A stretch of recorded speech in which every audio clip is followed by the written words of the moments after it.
carga de comércio exterior, ela produz esse efeito em termos de clientes. Ele tem a demanda, então você não atende só um segmento, né? Você não atende só um cliente. Então nós atendemos fortemente o segmento da indústria automotiva, o segmento de bens de capital, em específico na nossa região, o segmento do segmento aeronáutico e do mercado de defesa.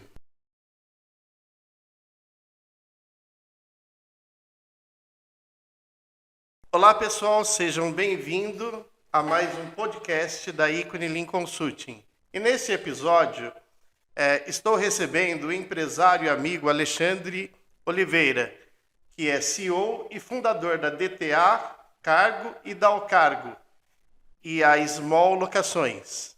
Seja bem-vindo, Alexandre. Paulo, obrigado. É um prazer estar novamente com você, prestigiando seus projetos. E agradecer a oportunidade de a gente poder falar um pouco sobre transporte, falar um pouco sobre investimento, falar um pouco sobre o que acontece no nosso mercado, sobretudo o mercado regional e nacional. O Alexandre, para vocês terem um pouco do conhecimento, eu tive a oportunidade de conhecê-lo ele em julho de 2019, onde na época eu fui convidado pela direção da Volkswagen Caminhões e Ônibus a desenvolver um evento com intuito de desenvolvimento de fornecedores. Então, naquela ocasião, a Volkswagen me cedeu o auditório e eu busquei alguns patrocinadores. E eu tive a grata oportunidade de conhecer o Alexandre através do Heriberto Schirage, que na época era diretor da Aernova Brasil, que hoje está em Portugal. Foi para o México e está em Portugal, que é um grande amigo nosso. E de lá para cá a gente tem um contato muito legal, muito bom, certo?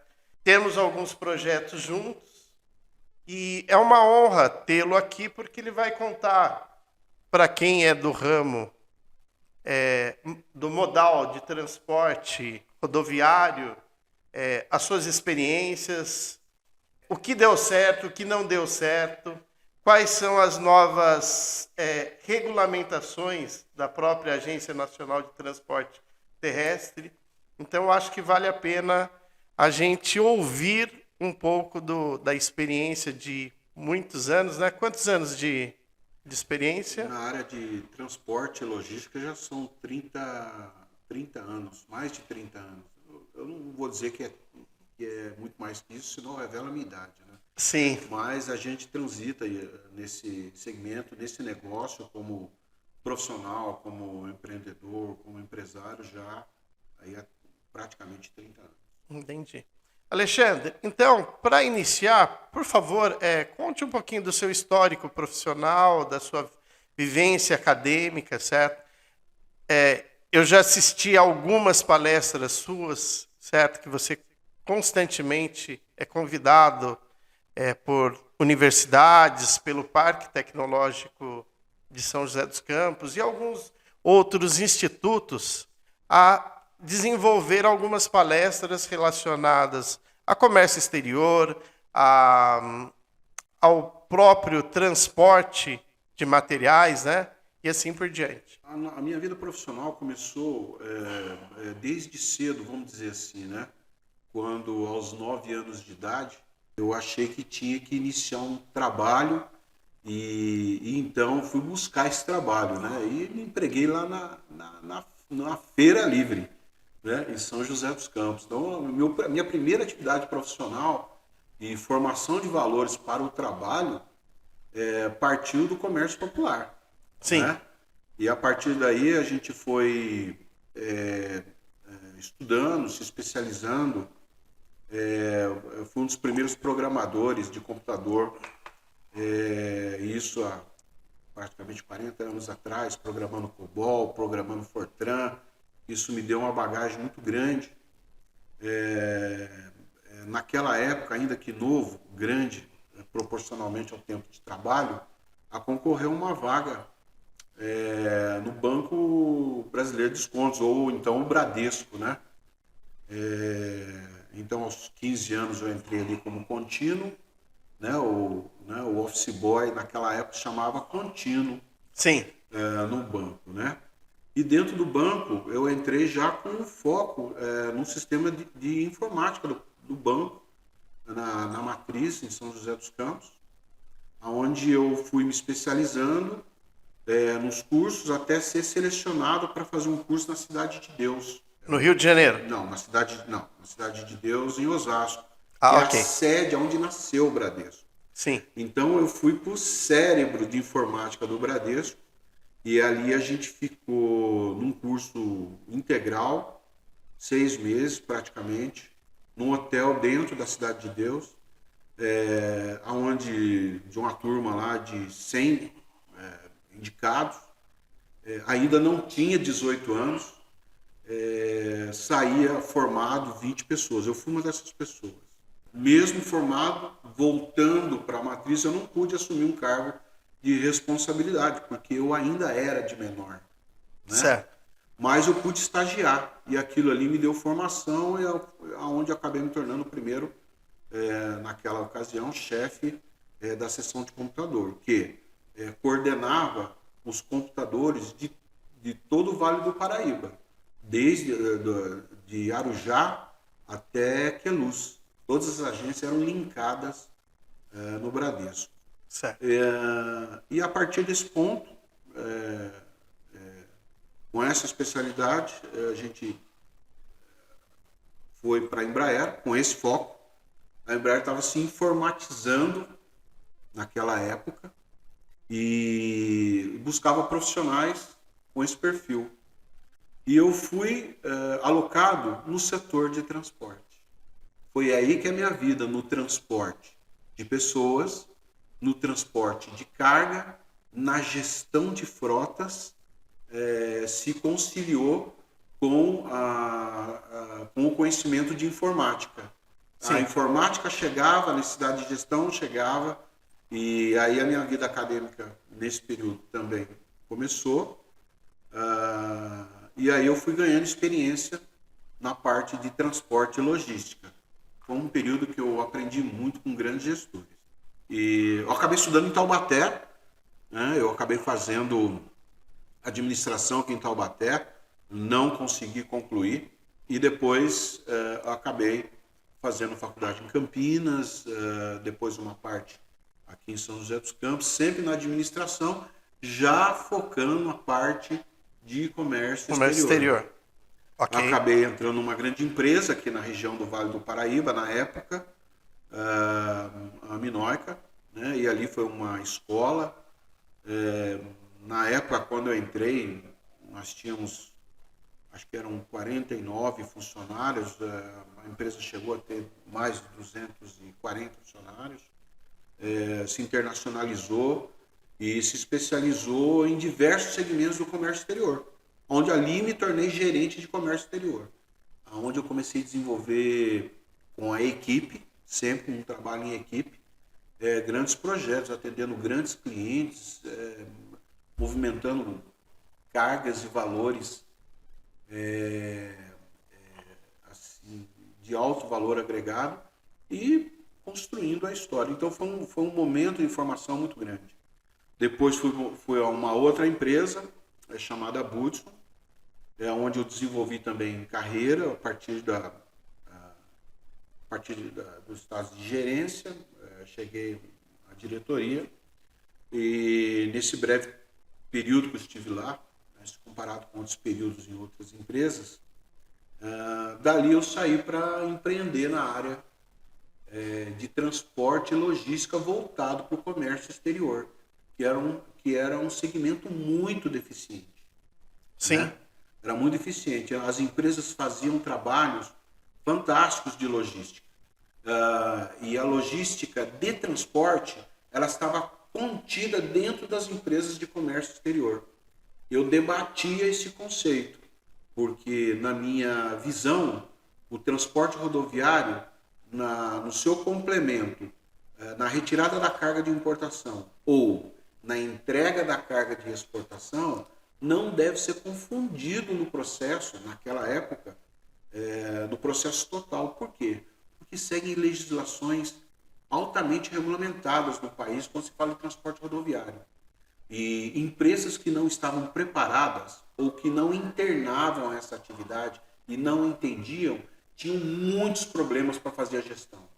Gestão de comércio exterior não se confunde com a gestão de transporte de cargas para comércio exterior. São gestões distintas, técnicos distintos, visões estratégicas distintas para problemas de gargalos distintos do nosso país. Sim. Quando eu entendi isso, eu desenvolvi um projeto para criar uma transportadora voltada para isso. Isso foi na década de 90? Foi em 2008. 2008? 2008. E a gente executou o projeto em 2008, praticamente. Né? Em 30 dias, um projeto muito bem planejado, a empresa começou a funcionar. Legal. Né? E a gente começou, então, a carregar com alta especialidade na carga de comércio exterior.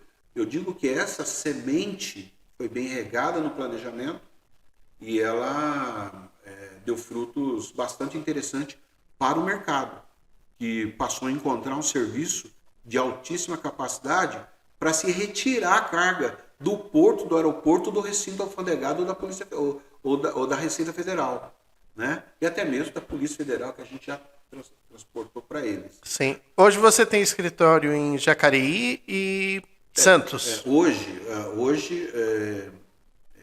a forma e o modelo de se desenvolver o transporte hoje, do transporte tradicional, a nossa sede se encontra em Jacareí, é uma sede informatizada, bastante informatizada, com alto controle no processo de informação.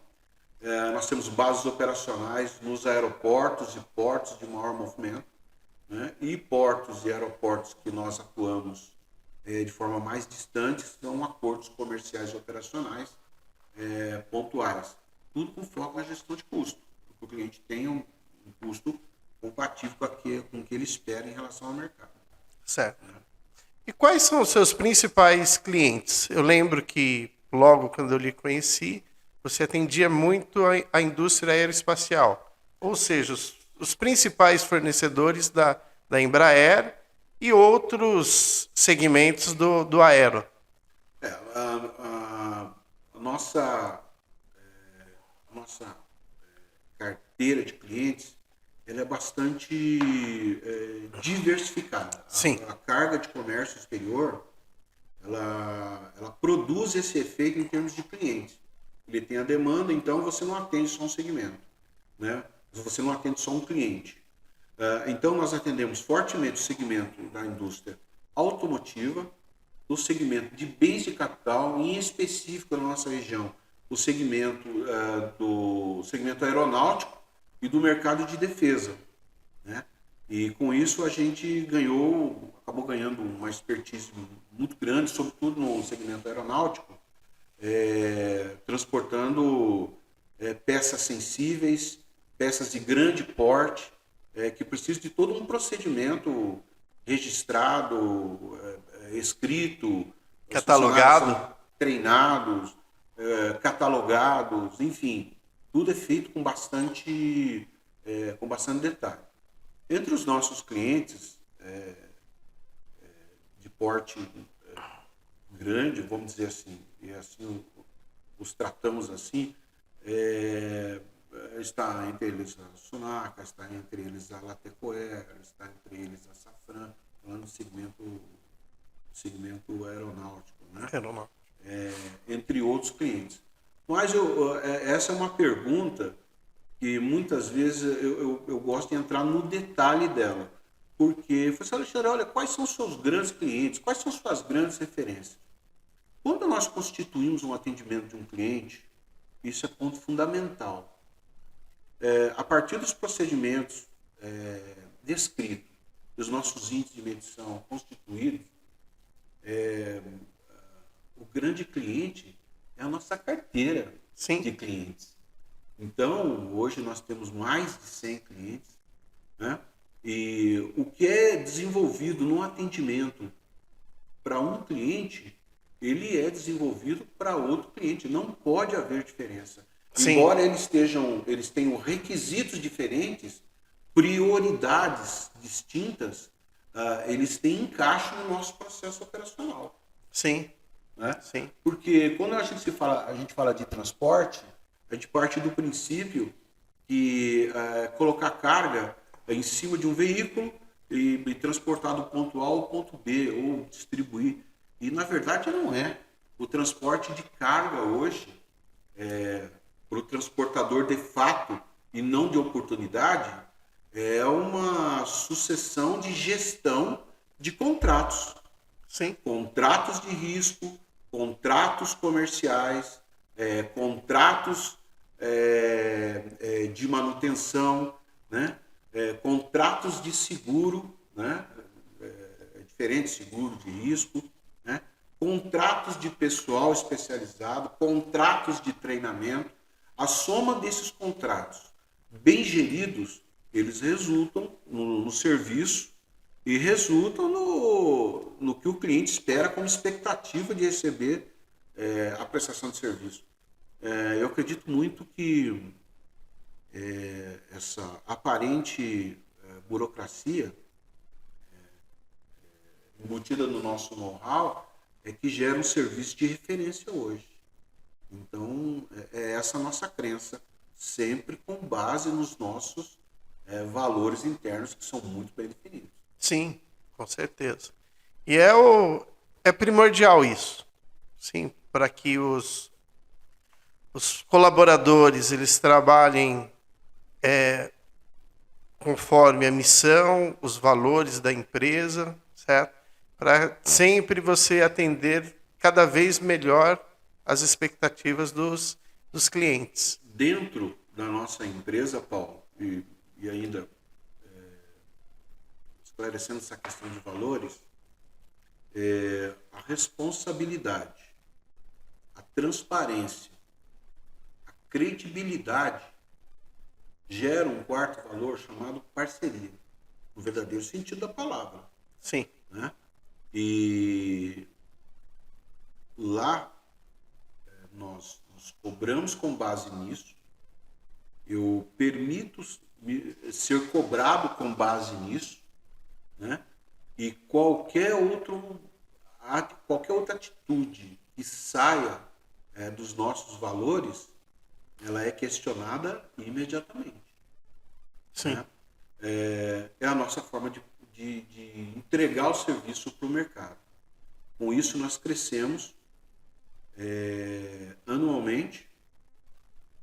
Na pandemia, que foi o momento mais tenso da nossa vida empresarial, aonde o mercado de transporte rodoviário de carga teve um decréscimo de mais de 45%. Isso no início da pandemia?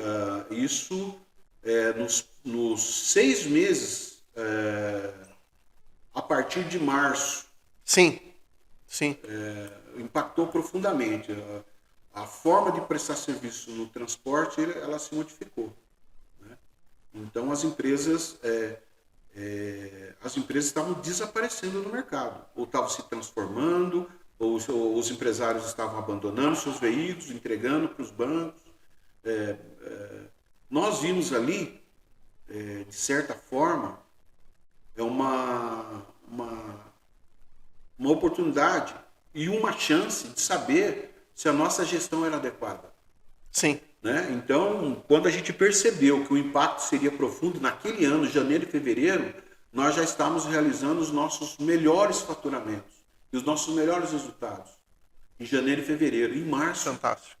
Em março nós vimos o faturamento cair profundamente. Então, nós ficamos praticamente uma semana discutindo como nós enfrentaríamos.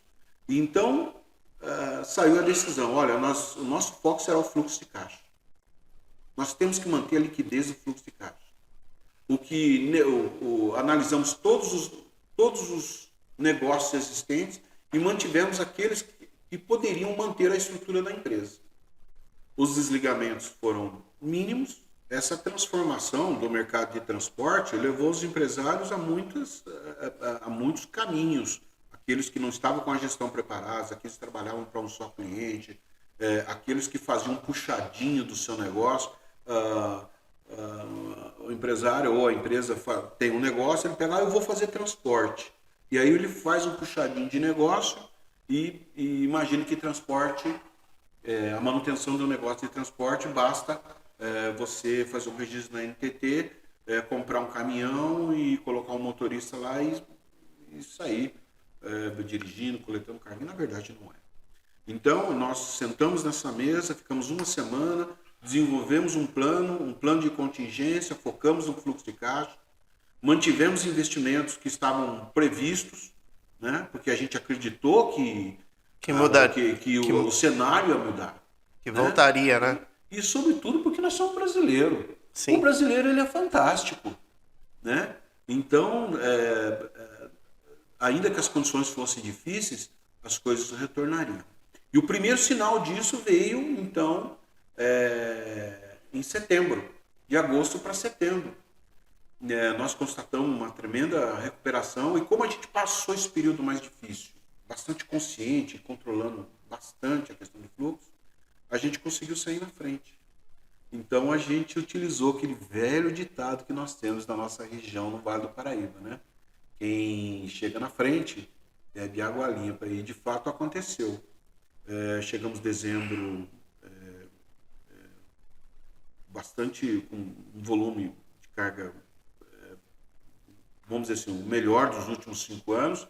Em janeiro nós começamos em alta e assim a atividade do transporte se manteve.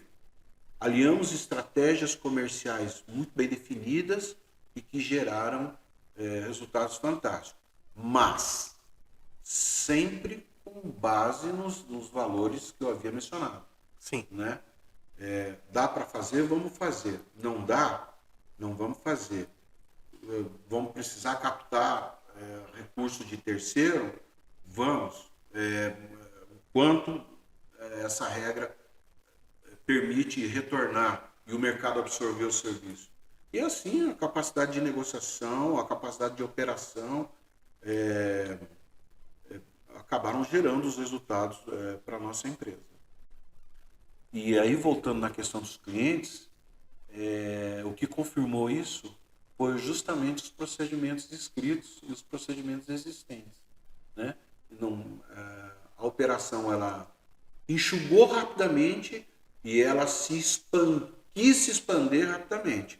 Mas procedimentos e valores permitiram que a gente continuasse na estrada sem ferir nenhum contrato, sem prejudicar nenhum cliente, ao contrário, entregando soluções e interagindo com o comércio exterior, que mudou bastante também, né, no período pós-pandêmico e pré- e pós-pandêmico. Quais foram as principais mudanças? Primeiro, o comércio exterior, que vinha numa recuperação crescente, com a pandemia, ele entrou num declínio muito grande. Foi a redução do comércio exterior. Né? O comércio exterior, que naquela ocasião, um estudo que eu tinha feito interno, e até debatemos isso em São Paulo, a DTA Cargo hoje participa em câmaras técnicas de transporte em São Paulo, em termos de custo, procedimento, a parte de comércio exterior. Então, isso deu bastante subsídio para os nossos estudos. Eu me lembro que o comércio naquela ocasião, estava respondendo por mais de 1/3, né, da atividade do PIB. Né? Sim. Então, quando esse negócio caiu à míngua, vamos dizer assim, então desestruturou totalmente a cadeia logística. Sim, né? Porque portos, aeroportos fechados. Eu não digo fechados, mas as suas operações elas reduziram muito rapidamente o seu parque técnico e de investimento, que já é uma condição difícil no país, reduziu muito rapidamente. E quando o comércio exterior tendeu a reagir, ele reagiu, essas estruturas não estavam prontas, não estavam preparadas, as pessoas não estavam mais lá. Comércio exterior depende exclusivamente, melhor dizendo, depende essencialmente de pessoas, não máquina e pessoas, mas pessoas e máquinas, sobretudo pessoas, e essas pessoas estavam, as empresas estavam totalmente despreparadas, porque as pessoas praticamente se desmobilizaram entre portos, aeroportos e até mesmo os prestadores de serviço. Né? Sim. Os prestadores de serviço, aqueles que mantiveram a parte essencial dos seus recursos humanos, isso é um fator importante na nossa empresa, conseguiram absorver rapidamente o processo de mudança. Então, isso foi um processo importante.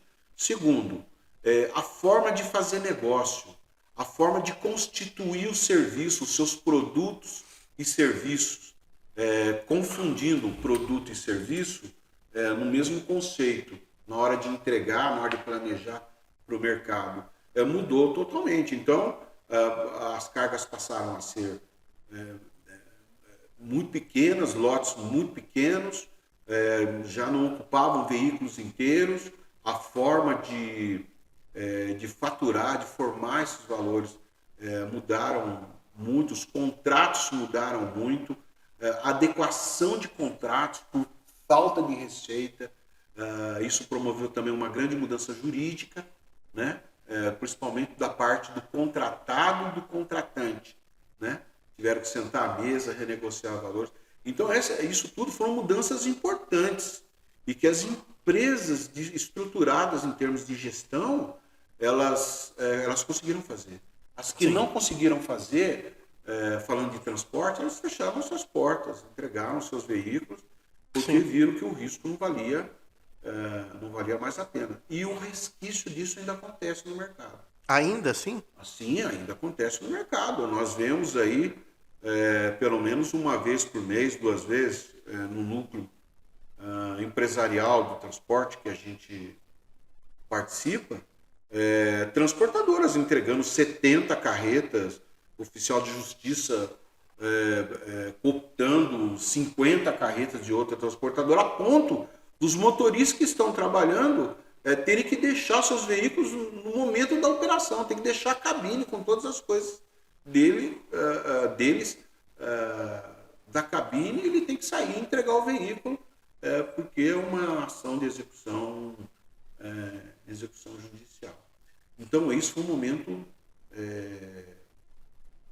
transformador. Outras situações aconteceram, sim, são inúmeras, mas a ajuda do governo, a sensibilidade do governo, a sensibilidade jurídica que houve também, não do ponto de vista da prevaricação, né, mas do ponto de vista de entender o momento em que acontecia, em que acontecia a pandemia, a retomada, foi importante para a manutenção de parte dos empregos, né? Ainda que o desemprego tenha sido grande.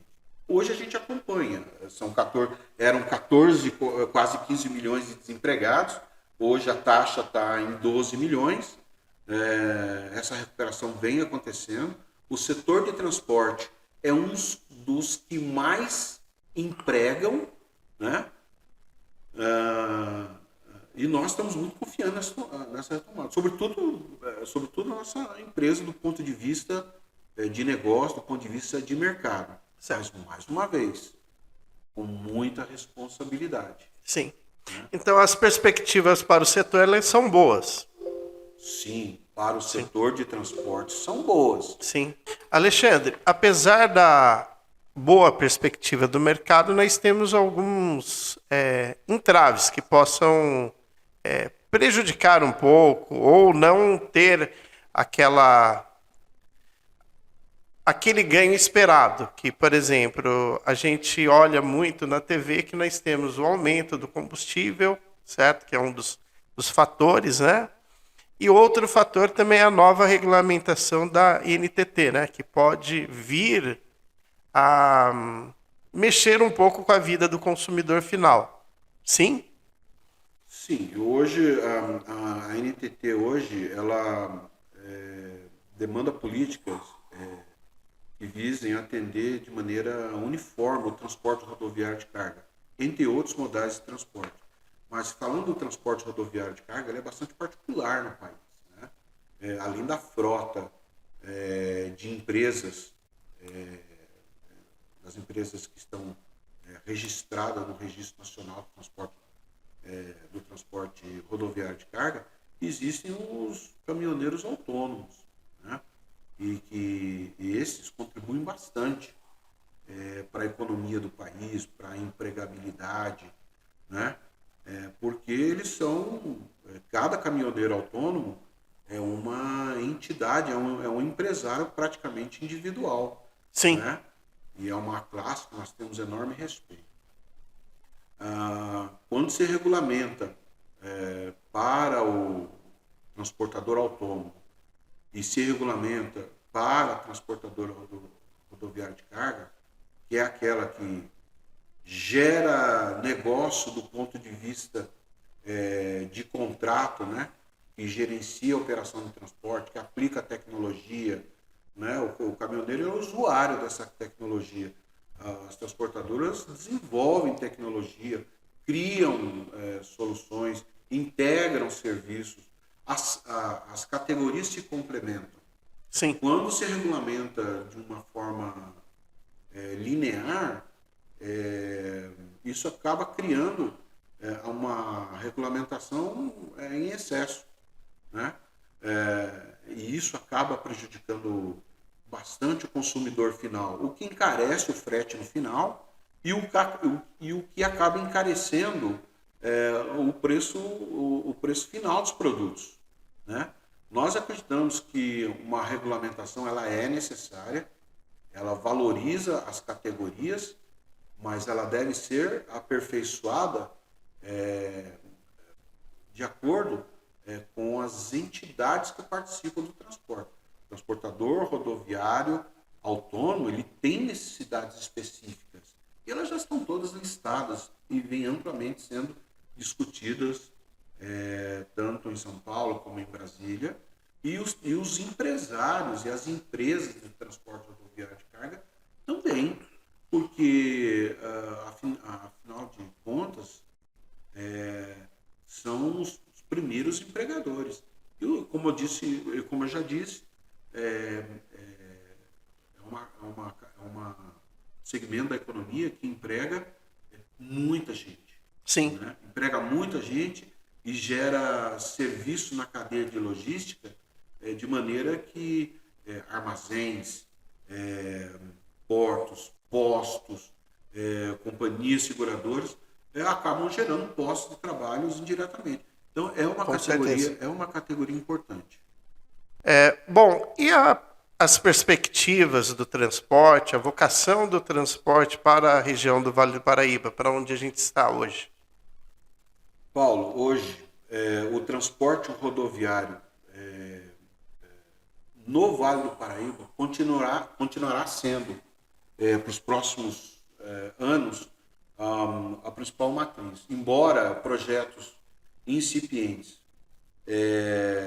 da utilização da nossa malha Rodoviária. Ferroviária, a malha ferroviária, ela vem crescendo anualmente. Esse serviço ainda é muito difícil de estar chegando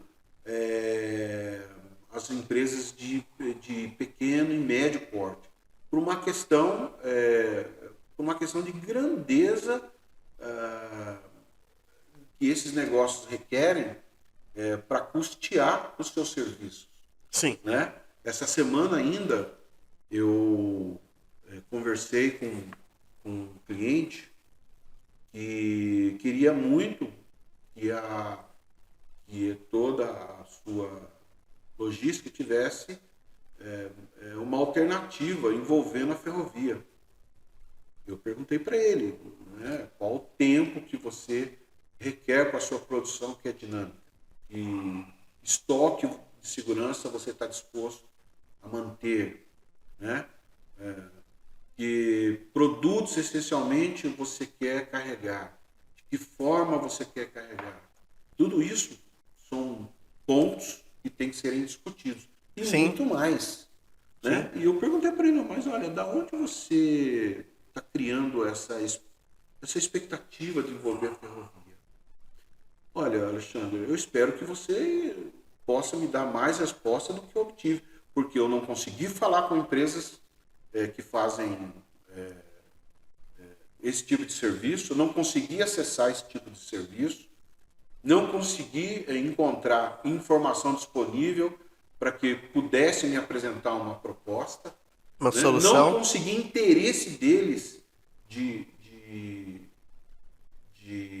Atender a expectativa. exatamente, atender a demanda dele. Eu disse, olha, possivelmente em razão do universo de carga que você tem. Né? Então, ainda é um serviço pouco acessível né? para o mercado. O serviço está disponível, está sim. Nós vemos na nossa região um movimento muito grande de material siderúrgico. Sim. Né? A gente vê muito cimento, alumínio, bobinas metálicas. Justamente. Mas o movimento de produção é enorme. Sim. Né? A logística já está toda montada, mapeada, os seus tempos negociados, né? Os seus contratos de transporte, quer seja para o nacional ou internacional, já estruturados. E falar de ferrovia tem que se discutir tudo isso com muito detalhe. Uma razão muito simples. Por quê? Se você tiver um problema numa ferrovia com uma carga, essa carga não será pequena, nem seu quantitativo e nem seu efeito no atraso de uma entrega de produção. Aqui no Vale do Paraíba, essencialmente, eu não me recordo bem dos números agora, essencialmente, mas a nossa grande maioria nós produzimos bens de capital. São materiais de valor agregado, de baixo peso, de volume, de maior volume, e isso sugere o transporte rodoviário. Sim. Né? Então, o transporte rodoviário permanecerá forte no Vale do Paraíba. Né? Agora, para todo mundo? Não, não é para todo mundo. Porque quando se fala em transporte de bens de capital e valor agregado, essa empresa deverá estar estruturada em todos os seus contratos. Né? Não se pode colocar um valor agregado num transporte que demorou anos de investimento, anos no seu desenvolvimento, mesmo no desenvolvimento de um cliente internacional, se investiu muito dinheiro num caminhão qualquer. Não adianta encostar na doca do cliente. Isso é um conceito que eu debato com clientes, com parceiros, com fornecedores. Não adianta você encostar um caminhão 0 quilômetro lá na doca do cliente e falar, olha, sua carga vai nesse caminhão. Se a transportadora não está adequadamente constituída, seus contratos não têm a gestão adequada, ela não entende o gerenciamento de risco para aquele material, ela não constitui estrutura de apólice para atender. Ele pode ter uma apólice, não tem estrutura, não atende. Olha, Alexandre, como é que eu vou saber disso? Você vai saber só na pior hora da sua vida. Como empresário, como profissional. Sim. Como empresário, quando ele perde a carga e ele vai ter que bancar aquilo. Não adianta querer reverter para a transportadora despreparado o prejuízo. Ou para o motorista autônomo, que ele não vai ter punch, não vai ter caixa para poder reembolsar o valor daquela mercadoria. Então, se ele não está estruturado na parte de apólice securitária, né, e isso é um grande problema, ele praticamente pode quebrar uma empresa. Esse é o lado da empresa. O lado do profissional, ou de comércio exterior, ou de logística, aquele que desenvolve um grande trabalho, aquele que acaba sendo referência na empresa, né? Se ele olha pela ótica de que um caminhão 0 quilômetro, né, ou aquele que tem o menor custo, a aparência adequada. Transporta a carga dele, e se essa mesma estrutura não existir, ele vai ganhar uma referência negativa no seu histórico profissional. Com Né? certeza. Porque as pessoas são lembradas muito mais pelaquilo que elas não conseguiram realizar ou tiveram algum prejuízo profissional do que pelas realizações. Sim. Né? Infelizmente a vida é dura, né? Se você realizou um grande projeto, parabéns. Olha, é vida que segue. É vida que segue. Você fez o seu papel. Isso é importante, né? Mas passou. Sim. Agora, aquele que faz achando que está fazendo completo e desconsiderando muitas variáveis no segmento do transporte, quando acontece um problema, ele vai ser lembrado por toda uma vida. Isso é clássico no segmento de comércio exterior, no segmento da logística. Por quê? Porque lá estão pessoas. Sim. Né? E eu acho que esse exemplo que você deu, não só no comércio exterior, no segmento de transporte, mas no segmento de serviços, em qualquer área. Você fez, entregou, fantástico. Era isso que nós gostaríamos de receber. Mas a hora que você deu uma pisada fora, daí, opa, né? E isso é muito comum a gente ouvir dentro da indústria, né? Por exemplo, assim, quantas vezes nós,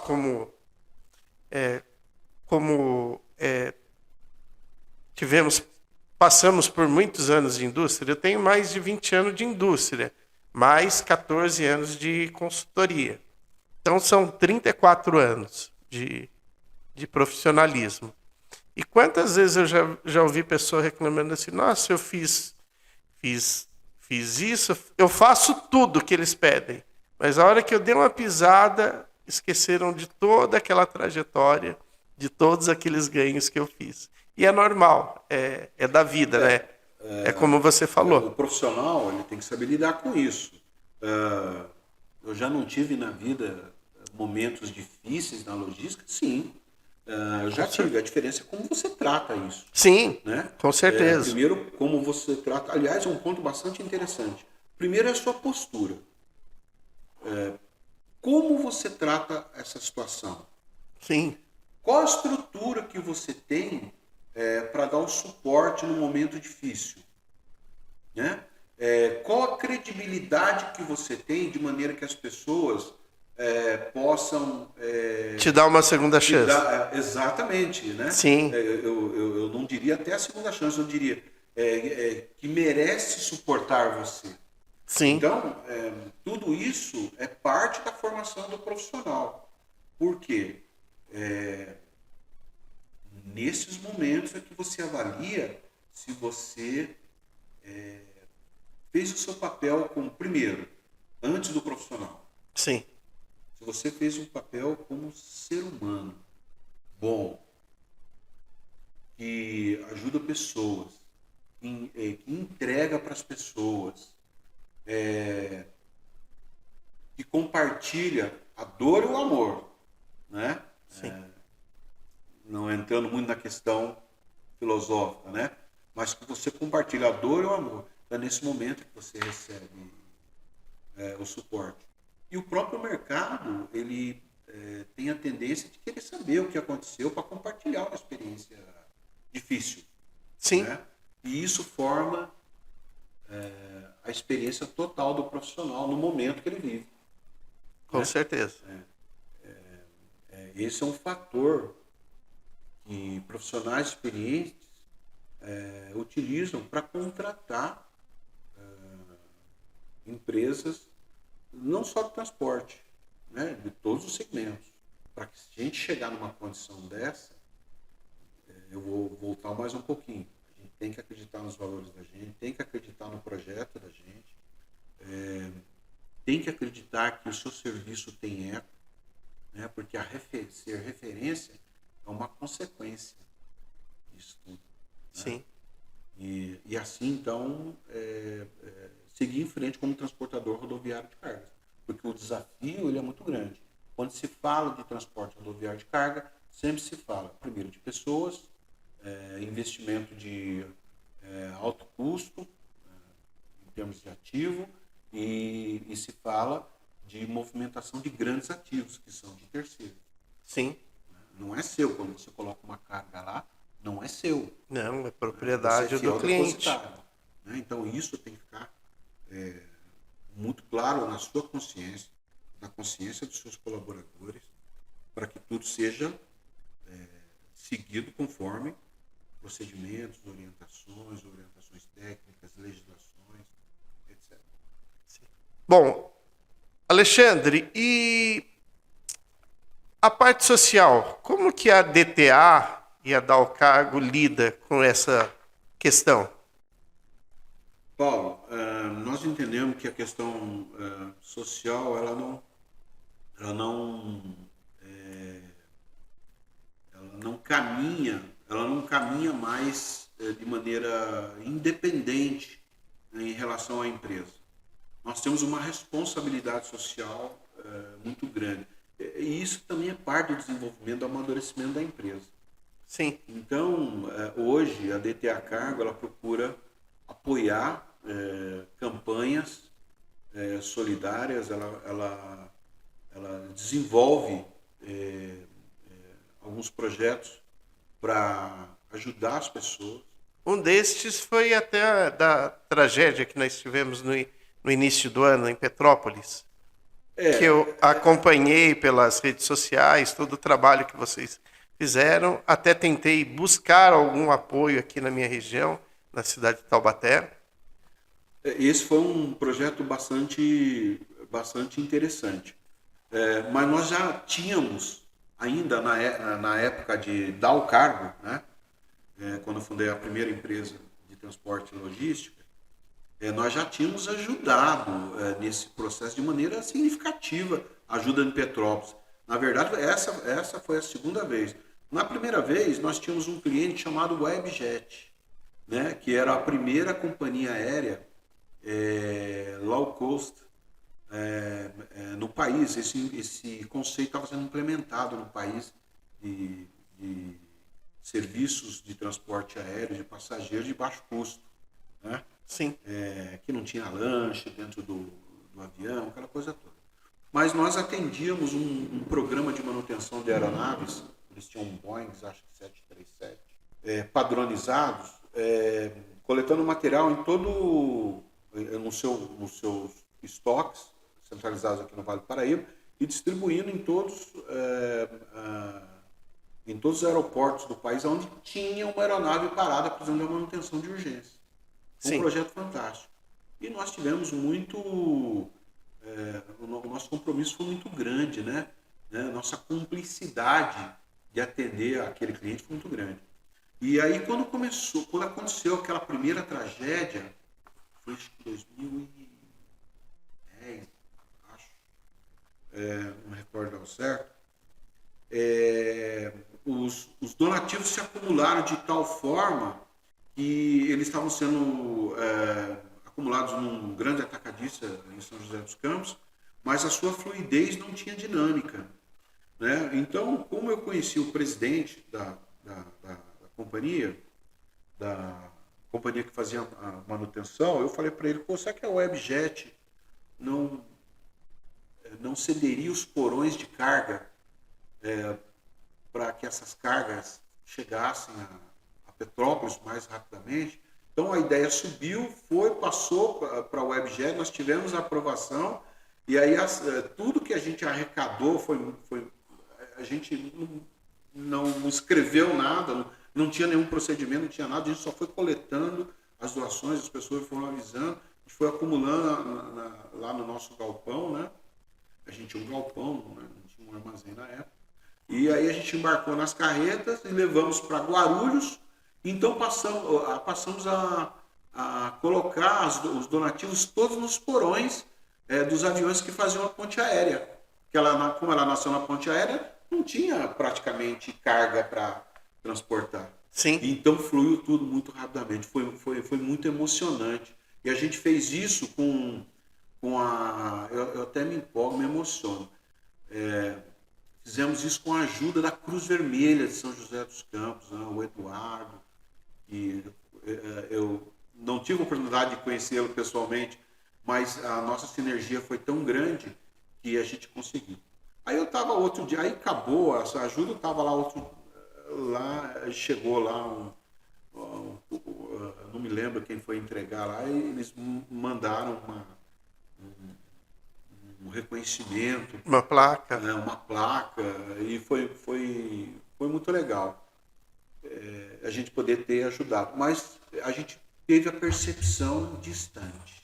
Sim. Que a ajuda estava fluindo e ela estava chegando. E dessa vez, quando aconteceu a tragédia, na segunda noite ou no dia seguinte, eu falei, como a gente vai fazer para ajudar essas pessoas, né?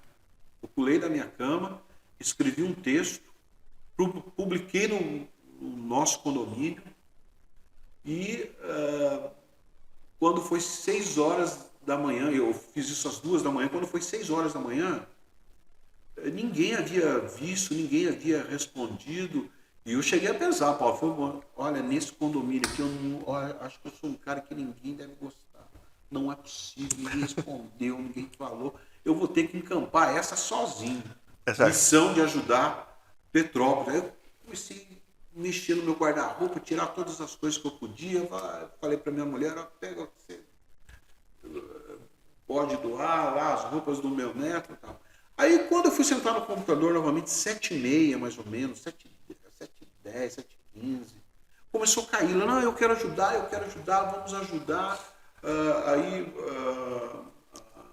Pessoas do Rotary Jacareí já me acionaram, já me ligaram, queriam ajudar.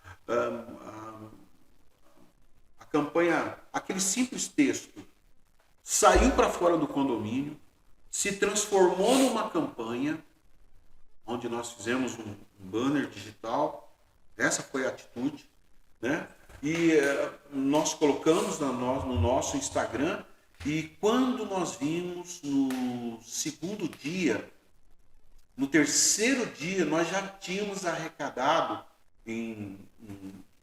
o equivalente a 3 toneladas de donativos, partindo do nosso condomínio. E aí, então, foram dezenas de condomínios que resultaram em carretas e veículos pequenos levando donativo. E a gente prestou conta de tudo isso. E a gente viu e percebeu a gravidade daquela tragédia de perto. As presidências do Rotary lá de Petrópolis recebeu os donativos, documentou tudo, fez relatos importantes do ponto de vista de percepção. E a campanha durou 15 dias e nós chegamos a reunir aí o equivalente aí a 2 carretas e meia, de maneira independente. Então foi muito, eu não posso dizer satisfatório do ponto de vista da tragédia, mas foi muito bom perceber que as pessoas são boas, que as pessoas elas têm vontade de ajudar. Às vezes elas não acreditam que a ajuda delas chega para essas pessoas, né? E quando elas perceberam que tudo estava organizado, que a prestação de conta acontecia, que a ajuda chegava às pessoas que estavam precisando, nós ficamos felizes sobre esse ponto de vista. Porque é muito difícil fazer o bem, né? Mas quando a gente toma a atitude, ela gera grandes resultados. Então, essa foi a contribuição da DT a Cargo. Então, na questão social, fora outras situações pontuais, sim, né? Olha, outros projetos, né? Não, às vezes não é nem um projeto. Você precisa ajudar uma pessoa específica, uma pessoa que está doente, uma pessoa que precisa de uma geladeira, que precisa de uma cama, de um colchão. De um colchão. Então, a gente acaba ajudando. Se mobilizando, né? Se mobilizando, até mesmo através do Rotary Club Oeste Jacareí, que é onde nós militamos, né? Vamos colocar assim, participamos. E lá tem projetos interessantes, tem pessoas de bom coração, tem pessoas que compartilham as coisas boas, as coisas adequadas, e aí a gente consegue ajudar muita gente. Fantástico. A gente sai do estereotipo empresário, sai do estereotipo, olha, eu tenho que fazer isso, eu tenho uns compromissos, eu tenho agenda para isso, eu tenho agenda para aquilo, mas você encontra um tempo para ajudar se você descobrir essa semente de ajudar. É muito bom. Com certeza. Eu convido a todos, inclusive. Gratificante demais. Isso. Acho que esse é o termo, gratificante. Né? Porque o frio, ele é cortante. Né? Uma pessoa inimaginável, uma pessoa exposta ao frio congelante que nós vimos na semana passada, com uma manta, às vezes com plástico, coberto com plástico, separando a pessoa sendo separada do chão frio e dela por um papelão. Né? Então, não tem como isso passar despercebido. Nós não podemos mais, como sociedade, como empresa, deixar passar isso. Porque o mundo melhor que nós fazemos não é só com a questão de um regime tributário melhor, com uma condição econômica melhor, sem inflação, com disponibilidade de comida, de bebida, de combustível barato. O mundo melhor que nós fazemos é tentar trazer as pessoas para uma situação melhor de vida. Sim, com certeza. Esse é o desafio. E melhorando para todos, para essas pessoas, a sociedade como um todo melhora. Então, não tem como uma empresa ou a DTA Cargo deixar de não olhar para isso. De transitar pela questão social. Ela deve fazer parte de qualquer planejamento, de qualquer empresa séria. Afinal de contas, o dinheiro não é tudo. Sim, né? Com certeza. Verdade, o caixão não tem gaveta. Não é verdade? Com certeza, então, Alexandre. É isso sobre essa questão. Alexandre, bom, eu acho que nós aprendemos bastante com você hoje, certo? Referente a modais, referente ao comércio exterior e até mesmo essa lição de vida, certo? Esse trabalho social que vocês vêm fazendo, que é fantástico, certo? Então, a gente está terminando essa entrevista, este podcast. Eu gostaria de pedir a permissão para deixar seu endereço de LinkedIn junto a essa apresentação, certo? Os seus endereços da própria empresa, todos esses itens estarão colocados junto à apresentação. Paulo, eu que agradeço o convite. Foi um prazer encontrar você. Os seus projetos são extremamente interessantes. As empresas que utilizam o seu serviço, a gente percebe que você entrega um valor bastante interessante. Eu espero que a gente possa ter compartilhado um pouco do que nós vivemos. Afinal de contas, esse bate-papo foi possível entregar a essência do que nós somos. Né? Não é o Alexandre. A DTA Cargo, eu faço questão de frisar isso, não é o Alexandre. Nós tivemos a ideia, escrevemos, investimos, a empresa se desenvolveu, se criou, vindo lá da DTA Cargo, mas a DTA Cargo são os seus colaboradores, a essência, aos nossos motoristas, os que estão no nosso quadro fixo, os que são eventuais, né? As pessoas que cuidam da nossa estrutura, os nossos parceiros que compartilham as nossas ideias, né? Positivas. os nossos clientes, né? Sobretudo os colaboradores. A DT a cargo, ela é isso, já não se pode mais tocar ela, né? É uma essência que produz serviços, valores bem definidos, sabendo o que faz, buscando compartilhar coisas boas. Ainda que o nosso país seja difícil, ainda que os cenários políticos não sejam claros, a política faz parte da vida, mas, conseguindo separar isso, a gente consegue levantar todo dia motivado para poder empreender e gerar oportunidade. Fantástico, Alexandre. Muito obrigado novamente pela sua participação, pela sua colaboração, pelo seu depoimento que nós tivemos aqui, né? E pelo seu ensinamento. É isso. Eu que agradeço. Isso aqui é uma troca de experiência. Muito obrigado. Eu peço aos ouvintes que compartilhem, se gostaram, compartilhem deste vídeo, que curtam, que se inscrevam neste canal. Muito obrigado.